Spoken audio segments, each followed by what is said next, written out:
Les postos, on se retrouve avec Nono pour débriefer cette victoire de l'équipe de France 4-1 ce soir face à l'Australie. Salut Nono. Salut Sacha. Alors Nono, est-ce que tu es content de la victoire de l'équipe de France? Large quand même, avec des choses bien et des choses moins bien. Si on sort de ce premier quart d'heure assez catastrophique, voire nullissime, est-ce que l'équipe de France a fait le boulot? Est-ce que l'équipe de France aurait dû faire mieux? Est-ce qu'il faut rester dans ce système-là à 4 devant ou rajouter un milieu supplémentaire vu que Tchouaméni a été mis en difficulté et que Rabiot a fait un petit peu tout au milieu de terrain? Qu'est-ce que tu as pensé globalement de tout ça? Eh ben Sacha, première chose, l'équipe de France a fait le boulot, comme on dit. Je vais te rejoindre de ces 20 premières minutes catastrophiques où on se demandait qu'est-ce qu'il allait se passer. Qu'est-ce qu'on va retenir de ce match? Je vais retenir le très très bon match de Rabiot. Je vais retenir les chevauchés d'Mbappé. Et tu vas me contredire si je me trompe. Je crois que c'est la première fois que je le vois marquer de la tête. Voilà. Et après, quelques petites craintes quand même en défense. La charnière centrale ne rassure pas trop. Un milieu de terrain où j'ai été un peu déçu par Tchouaméni. Après, Griezmann qui revient bien. Dembélé pareil avec ses chevauchés. Et un coup de chapeau à Monsieur Giroud. Nono, peut-être que je dois avoir un problème parce que tout le monde est en train de défendre Griezmann. Moi, à part peut-être dans un rôle de relayeur, moi je trouve qu'il a rien apporté. Ils sont en train de enfoncer Dembélé qui disent qu'il a rien fait du match. Je suis désolé, Dembélé au moins peut-être qu'il a raté son match. Mais au moins le mec a essayé de percuter, de dézoner, de faire des passes en retrait, d'accélérer. Mais on enfonce Dembélé et on encense un Griezmann qui pour moi, à part être relayeur, n'a rien démontré. Alors si Griezmann a été bon ce soir, c'est que soit très clairement les gens ont un problème avec lui, c'est un chouchou, donc on peut pas le critiquer, ou soit très clairement il y a un problème, parce que si là on me dit que Griezmann a été bon ce soir, alors qu'est-ce que c'est quand il est mauvais? Si tu veux, Griezmann, il a changé un peu de poste. C'est plus un pur attaquant. Maintenant, il est un peu plus relayeur. Oui. Je pense qu'il va faire la Coupe du Monde en tant que milieu de terrain. Il a fait les efforts défensifs. Il n'a pas été, moi je trouve qu'il n'a pas été catastrophique par rapport à ce qu'on avait vu en club. Non, mais j'ai pas dit qu'il était catastrophique. J'ai juste dit qu'offensivement, il n'a rien apporté. Ah non, offensivement, il a été juste. On est d'accord. Et pourtant, ils disent le contraire.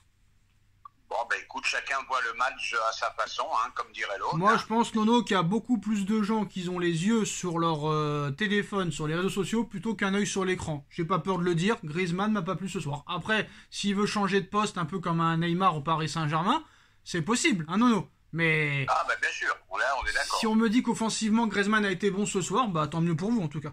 Qu'est-ce que ce sera quand il sera pas bon?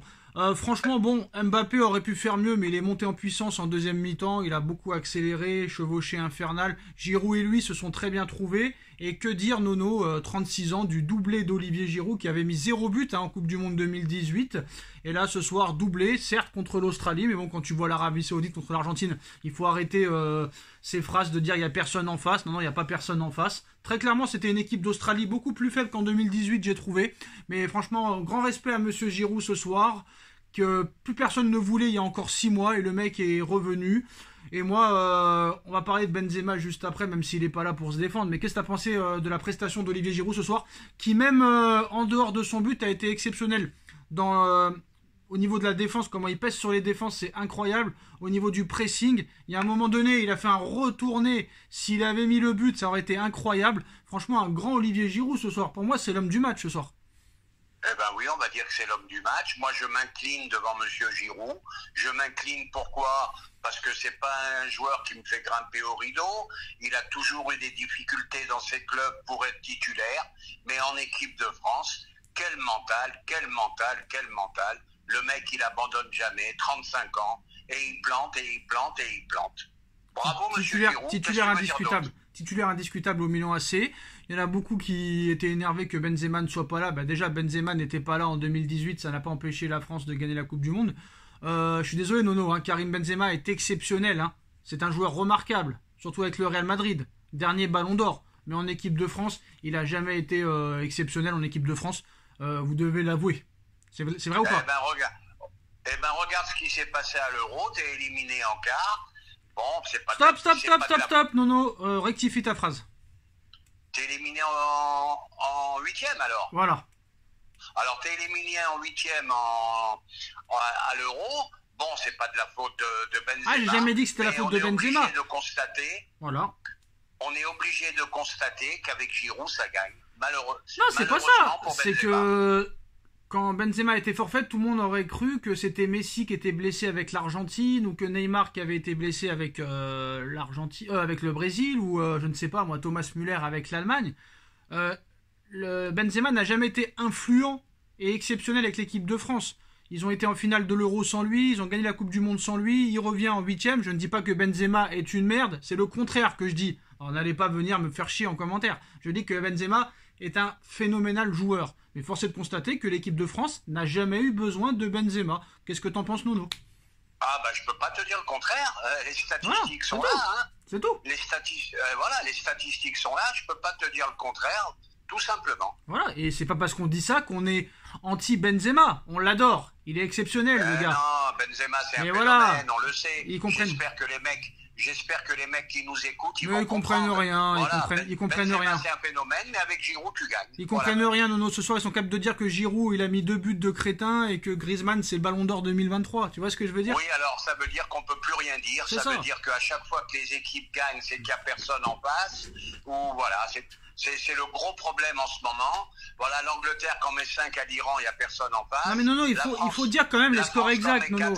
Nono, il faut dire les choses exactes. Nono, il faut dire les choses exactes, hein, parce que ils aiment bien te défendre en commentaire, mais quand tu dis des choses inexactes, il faut le dire. Déjà, c'était pas 5 buts, l'Angleterre, c'était 6 buts. Et la France s'est fait éliminer en 8e à l'Euro et ni en quart. Là, ça va dire encore Nono est plus fort que Sacha. Bah, la preuve que non. Donc, moi, la défense, Nono, moi, j'ai pas été rassuré du tout. Chouameni m'a pas rassuré du tout. Blessure de Lucas Hernandez. C'est bien beau, c'est l'Australie, tout le monde est content, tout le monde est joyeux, mais les 2 prochains matchs, ce sera pas la même chose. Hein. Bon, maintenant, on va se calmer, hein, parce que moi, j'ai trouvé malgré tout l'Australie très faible, ce qui n'enlève pas le résultat, comme j'ai dit tout à l'heure. Hein, faut les mettre, les buts, les matchs, faut les gagner. C'est ça. Charnière centrale qui me rassure pas trop. Pavard en début de match que j'ai trouvé vraiment pas terrible. Ah bah tout le monde a été catastrophique, les 15 premières minutes, tout le monde a été catastrophique, hein, tout le monde. Et par contre, bizarrement, Hernandez se blesse, son frère rentre et son frère m'a impressionné. Tu vois, comme quoi, des fois, c'est incroyable. Non, personne va le retenir, mais moi j'ai toujours dit que Lucas Hernandez, son frère, Théo Hernandez, j'ai toujours dit que moi je le voulais au Paris Saint-Germain à l'époque, hein, que Paris a trouvé Nuno Mendes maintenant, donc ça va. Mais franchement, moi, Théo Hernandez, j'ai toujours kiffé, hein. J'ai toujours kiffé ce joueur. Ah, mais Théo Hernandez, moi, il m'a impressionné. J'ai toujours dit qu'il était meilleur que Lucas. J'ai toujours dit qu'il était meilleur que Lucas Hernandez, moi. J'ai toujours dit. Et ben là, je vais te rejoindre. Moi aussi, je le trouve meilleur que son frère. Donc c'est peut-être un bien pour un mal. Et par contre, moi, j'ai été inquiet de la prestation d'Aurélien Tchouaméni. Est-ce que Deschamps va rester dans ce 4-2-3-1 ou enlever un joueur offensif et mettre un milieu de terrain supplémentaire? D'accord, t'as raté ton match aujourd'hui. T'as trouvé comment Tchouaméni, toi? Ah ben moi depuis bien longtemps, je dis que Tchouaméni c'est un bon joueur, mais qu'on arrête de dire que c'est un grand joueur. Il est très loin d'un Pogba, très très très loin. Et moi, Tchouaméni m'impressionne pas plus que ça. Hein. Moi, franchement, Tchouaméni m'a jamais impressionné. Hein. Voilà, donc à voir pour le milieu. Bon, maintenant à voir contre une comment dirais-je, une opposition plus forte. Hein.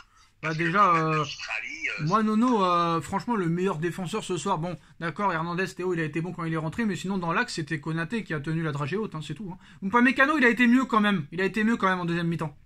Ben faudra voir contre une opposition supérieure. Alors voilà Nono, hein, donc on doit pas avoir les mêmes matchs, hein, parce que là carrément l'équipe a mis un 7,5 à Tchouaméni.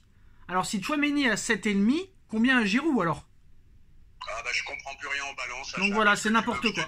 Bah c'est n'importe quoi. Je suis en guerre, je te cache pas, je suis en guerre contre les journalistes de l'équipe. Bientôt je vais arrêter de regarder cette émission. Alors attends, si Tchouaméni a eu 7 dans ce match, quand il va faire un bon match, qu'est-ce que ça va donner? Parce que d'accord. Est-ce que tu peux me dire les autres notes? Non mais c'est pas ça Nono, parce que moi je sais comment ils font l'équipe. L'équipe doit noter par rapport au pourcentage de passes réussies. Alors c'est sûr que si tu notes que avec ce critère-là, tu vas mettre 10 à tout le monde. Mais Ah ce bah, n'est bien sûr, c'est des mais passes de 10 mètres, il t'arrive voilà, rien, il y a aucune ce n'est pas que transversale. ça. Ça va pas. Un milieu de terrain, c'est les tacles, c'est les récupérations, c'est les relances, c'est les duels, c'est le jeu de tête. Et là, les mecs, je suis sûr qu'ils doivent noter juste sur les passes réussies. C'est pas normal. Voilà, Dembélé au moins 7,5, on est d'accord, il a fait un bon match, mais Griezmann 7,5, c'est pas normal. Comment ça se fait que l'équipe met une meilleure note à Griezmann qu'à Mbappé? Faut m'expliquer. Je te dis, moi je suis complètement en opposition avec ces journalistes. Comment Mbappé peut avoir 7 et Griezmann 7,5? On voit pas les mêmes matchs. Soit on voit pas les mêmes matchs, ou soit tout le monde a, on va dire, un avis différent sur le football. Parce que je suis désolé, si Griezmann a 7,5, Giroud va avoir 9,5 pour moi alors. Et Giroud n'a eu que 8. Donc bref. Ouais, là je suis d'accord avec toi. Qu'est-ce que tu veux que je te dise d'autre? Bon, non. Mbappé, c'est le mec que tu sens quand on était mené 1-0. Bah oui. Tu te dis, c'est le seul qui peut nous sauver, qui peut faire la différence. Voilà, je sais pas. Par contre, Nono, t'as eu chaud, hein. À 2-1, de plus en plus. à 2-1, il tape le poteau d'Australie, t'as eu un peu de bol, hein, quand même. Hein. T'as eu du bol. Bien hein. sûr. T'as eu du bol. Donc, défensivement, c'est pas rassurant. Et faut arrêter d'avoir peur du Bayern de Munich, hein, parce que la défense du Bayern ce soir, elle est ce soir-là. Hein. L'Australie, les 20 premières minutes, ils ont fait ce qu'ils voulaient. Donc, ne me dites pas que le Bayern de Munich, leur défense, elle est exceptionnelle. C'était leur défense ce soir, hein, Boba. Ah, Nono, hein. On est d'accord. Voilà. Voilà les postos, en tout cas, fin de cette vidéo. Et par contre, Nono, hein, il va falloir m'expliquer quelque chose encore. Tu mènes 4-1, tu gagnes 4-1. Là, tu vas pas me dire qu'il y a eu des blessures. Encore 8 minutes d'arrêt de jeu. 6 minutes en première mi-temps, 8 minutes à la fin du match. Là, je suis en train de me poser des questions, très clairement. Est-ce que c'est pas par rapport au pari sportif? Parce que maintenant, on sait qu'au pari sportif, tu peux parier sur le buteur, tu peux parier sur le score à la mi-temps, sur le résultat à la mi-temps, ou sur un pari simple à la mi-temps. Le score exact du match, moins de 3 buts par match, plus de 5 buts par match. Moi, je suis en train de me poser des questions, Nono. Je suis en train de me poser vraiment des questions. Moi, je suis comme toi, je suis étonné, parce que là, on passe des 3 à 4 minutes d'arrêt de jeu. Là, c'est grave. On passe à des 10, à des 14, à des 8, à des 10. Je vois pas, par la blessure d'Hernandez ce soir. Y a rien. J'ai pas vu tant d'arrêt de jeu que ça. Donc voilà, je dis pas que les matchs sont truqués, mais je pense que c'est un rapport avec les paris sportifs. Voilà, très clairement c'est ça. Pour moi les postos, c'est la fin de cette vidéo. Dites-nous en commentaire ce que vous en pensez. On like, on partage, on commente, on s'abonne. Merci Nono d'avoir été là. Et on se retrouve très vite pour une nouvelle vidéo. Tchuss.